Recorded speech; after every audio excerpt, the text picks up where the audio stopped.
Bien, vamos a seguir con los documentos. ¿Alguna duda del documento de contrato de arras y mandato de venta? Dime. Lo que también se ve en el documento es la claridad con relación al tema de las comisiones que percibe la agencia. Sí. Entonces, ¿hasta qué punto es interesante que lo sepa que no quien compra? Pues, si recuerdan el primer día, yo les hablaba de principios, de que el sistema de Alfa estaba inspirado en principios como el de transparencia, claridad, reciprocidad.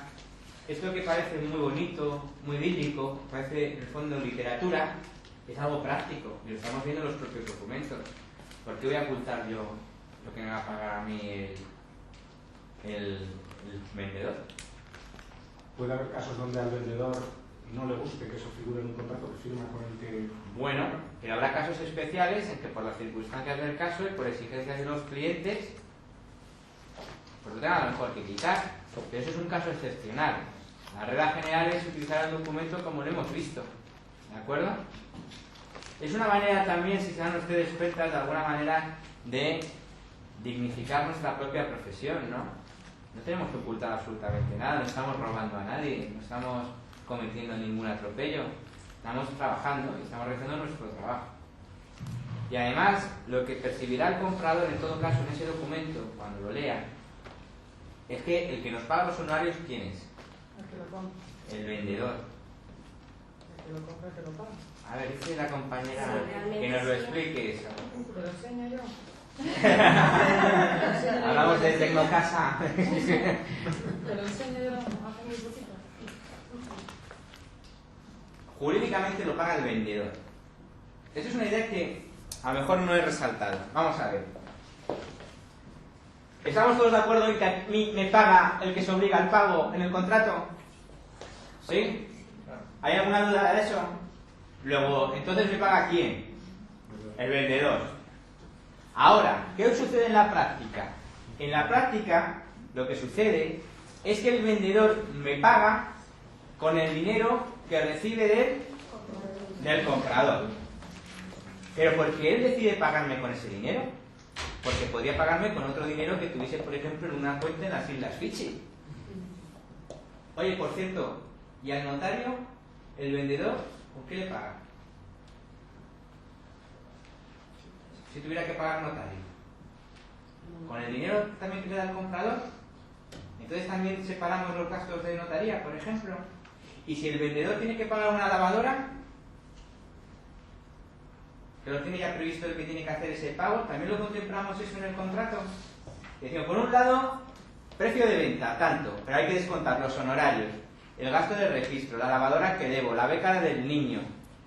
¿Entienden lo que les quiero decir? A mí realmente el que me paga es el vendedor. Y es así. Lo que pasa es que me está pagando con un dinero que acaba de recibir inmediatamente del comprador. Pero cuando lo recibe, cuando acepta ese dinero, cuando el comprador se le da, ese dinero ya no es propiedad del comprador. Ese dinero es propiedad ¿de quién? Del vendedor. Entonces, realmente el que me está pagando, fijaros, legalmente es siempre el vendedor, nunca el comprador. ¿Vale? Y además, nosotros no pagamos sobreprecio. Nuestra comisión no es sobreprecio. Nuestra comisión en el contrato, ¿cómo se determina? Como un porcentaje aplicable al precio final de venta. Nosotros en las notas de encargo no ponemos los honorarios de la inmobiliaria, vendrán determinados por todo aquello que exceda del precio que pide el propietario. Eso sería una comisión. Nosotros no, nosotros cobramos honorarios y es un porcentaje que se aplica al precio final de venta. ¿Lo veis o no? Bueno,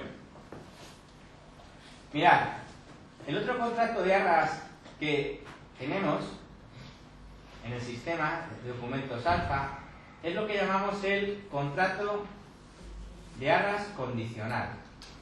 ¿Y qué es esto del contrato de arras condicional? Es un contrato que vamos a utilizar excepcionalmente. ¿Y por qué digo esto? Porque es un contrato que vamos a utilizar solo cuando se den determinadas circunstancias. Primera circunstancia que tiene que darse obligatoriamente para poder utilizar este contrato. que comprador y vendedor no puedan concurrir en el mismo momento a la firma del contrato. Se rompe lo que se llama la unidad de acta, por las razones que sean, pero no pueden concurrir en el mismo momento a la firma. Por ejemplo, yo vivo en Madrid y estoy vendiendo a través de una oficina alfa mi inmueble de Alicante, y van a señalizar mi inmueble en Alicante. ¿Cojo yo el coche y me voy corriendo a Alicante? No. Bueno, pues entonces no voy a poder estar allí. Bueno, pues llegará el comprador y señalizará utilizando este contrato. Y segundo requisito que tiene que darse de manera imprescindible, que en el encargo de venta el vendedor nos haya autorizado expresamente a poder firmar este contrato. ¿Recuerdan la cláusula 2 del encargo de venta? Que había que poner si sí o si no el vendedor nos autorizaba a firmar contratos de arras y a recibir dinero. Pues solo vamos a poder utilizar este contrato si el cliente nos ha dicho que sí, que nos autoriza. Si nos ha dicho que no nos autoriza, ni puedo firmar contrato ni puedo recibir dinero. Y si lo hago, pues seré responsable de lo que conlleve. ¿Lo veis o no?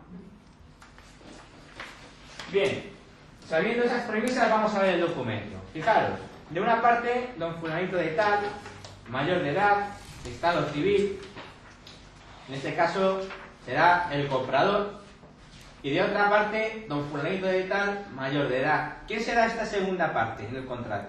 ¿Quién será? Nosotros. Será la inmobiliaria. Lo dice el primero en su nombre y derecho, el comprador. Dice el segundo en nombre y representación de don fulanito de tal y don meganito de tal en alianza de la propiedad, en virtud del mandato de autorización contenidos en el encargo de venta realizado a la inmobiliaria, con cita, domicilio social y datos de inscripción en el registro. Ayer veíamos que cuando uno iba por la vida podía ir de dos formas, actuando por cuenta propia o actuando por cuenta de otro, de un tercero.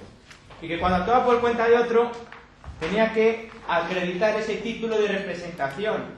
Es decir, en virtud de que yo digo que represento a otro. Bien, el título de representación de la agencia inmobiliaria, ¿cuál es? Para representar al vendedor. El mandato de venta. Es autorización. Por eso pone ahí que la inmobiliaria actúa en virtud del mandato y autorización de venta. ¿Queda claro? Seguimos.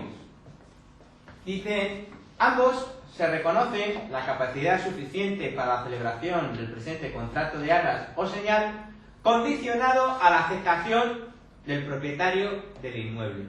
Y este condicionado aparece en mayúsculas, en negrita y subrayado. Es decir, se trata de resaltar al máximo. Dice, el cual llevan a cabo con arreglo a las siguientes estipulaciones. Es decir, que de conformidad con el encargo de venta, a mí el propietario me autorizaba ¿a qué? A firmar contratos de arras y a recibir señales, pero que estaban en todo caso condicionadas ¿a qué? A su autorización. Y yo aquí, en el título, incluso antes de las estipulaciones, y luego lo pondré nuevamente en una estipulación, yo inmobiliaria que estoy firmando el contrato con el comprador, ¿qué es lo que le estoy diciendo? Oiga, que este contrato que usted y yo firmamos está condicionado a la aceptación del propietario. ¿Lo veis? No queda ninguna clase de duda. Primera estipulación, pues es exactamente igual que la que veíamos en el contrato de arras y mandato. Que el comprador está interesado en la compra del inmueble, piso, sitio, tal, corresponda, número de dormitorios, baños, adjunta aquí igualmente nota informativa simple del registro y también las cláusulas que veíamos con anterioridad se incorporan también como anexo en virtud de la normativa de consumo. Y respecto de la cláusula segunda, cambia ¿en qué sentido? Las cantidades que entrega ahora el comprador igualmente son cantidades en concepto de arras penitenciales, de las que vienen en el artículo 1454. Ya sabemos qué significa eso. ¿Qué significa? ¿Quién me lo puede decir?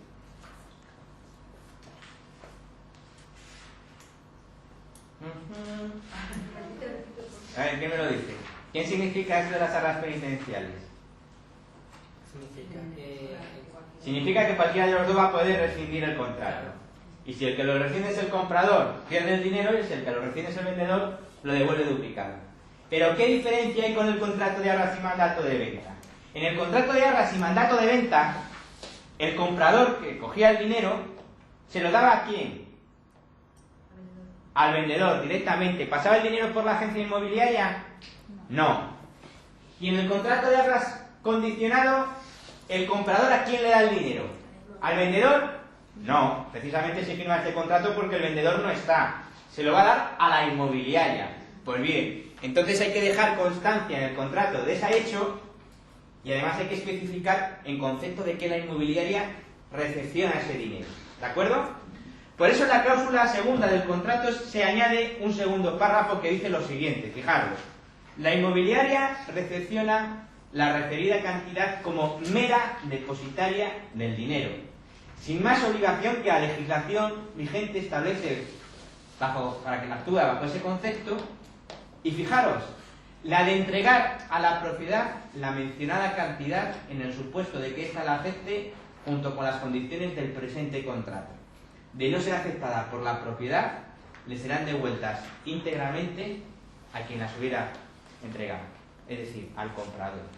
Es decir, y esto es muy muy importante, en el documento que firma el comprador me dice: oiga usted, yo quiero señalizar este inmueble, así que tenga usted el dinero. Y se lo deja a la inmobiliaria en concepto de depósito. ¿Ese dinero de quién es? Si lo tiene la inmobiliaria en concepto de depósito. ¿De quién es? ¿Es propiedad de quién? ¿Es propiedad del comprador? ¿Es propiedad del comprador? Es el depósito. Imagínense ustedes una caja en que llega el comprador y deposita ahí el dinero. Ese dinero sigue siendo propiedad del comprador. La agencia simplemente lo tiene como depósito. Su única obligación es la de custodiar, la de guardar ese dinero. ¿De acuerdo? ¿No es un adelanto para el vendedor? De lo que le Déjame terminar. Y me dice el comprador: tenga usted este dinero, que es propiedad mía, y guárdelo. Y ofréceselo. Esto habrá que quitarlo, evidentemente. Y coges esa agencia inmobiliaria que tienes mi dinero en depósito y se lo ofreces al vendedor. Si el vendedor te acepta el dinero y el contrato de arras, tu agencia inmobiliaria tienes la obligación de dárselo ¿a quién? Al vendedor. Y desde el momento que lo acepta el vendedor, ¿este dinero de quién es? Del vendedor.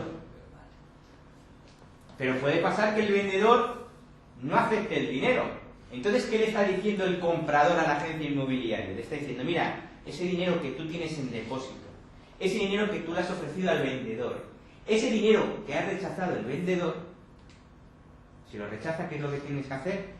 Me lo tienes que devolver, porque es mío. ¿De acuerdo? Y eso es lo que en definitiva viene a decir ahí el párrafo.